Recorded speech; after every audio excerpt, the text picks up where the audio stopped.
Working hard is in my jeans. నేను నా parents నుంచి ఏమీ తీసుకోలేదు. ఇది మీకు చాలా సార్లు చెప్పాను, మళ్ళీ చెప్తున్నాను. I have nothing against it, but నేను చాలా చిన్న ఏజ్లో వర్క్ చేయడం స్టార్ట్ చేశాను. So I simply don't like taking from my parents. Of course వాళ్ళు ఏమైనా గిఫ్ట్ చేస్తున్నారు అంటే, లేదంటే మా ఫ్యూచర్కి కొన్ని సేవింగ్స్ చేస్తున్నారు అంటే that is different. But day to day బేసిస్లో ఒక పాకెట్ మనీ లాగా ఏదైనా నేను అక్కడ ఉన్నప్పుడు తీసుకోలేదు, ఇప్పుడు కూడా మేము అసలు తీసుకోము ఎవరి దగ్గర. మీ అండ్ బిల్లీ గారు have a lot of pride ఆ విషయానికి వస్తే. సో మా మనీ మేము ఎర్న్ చేస్తాం. And to earn we have to work hard. We have to sacrifice a lot of sleep and comfort and a lot of things to achieve the life that we have achieved. And నేను ఇంతకుముందు యాక్ట్రెస్గా ఉండేదాన్ని. Of course ఆ fame ఇప్పుడు నాకు use అవుతుంది.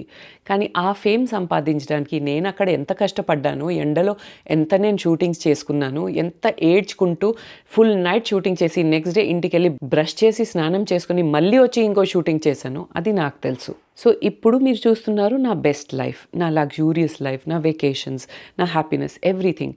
But guys, the 20 years that got me to this point, that also you have to understand exists.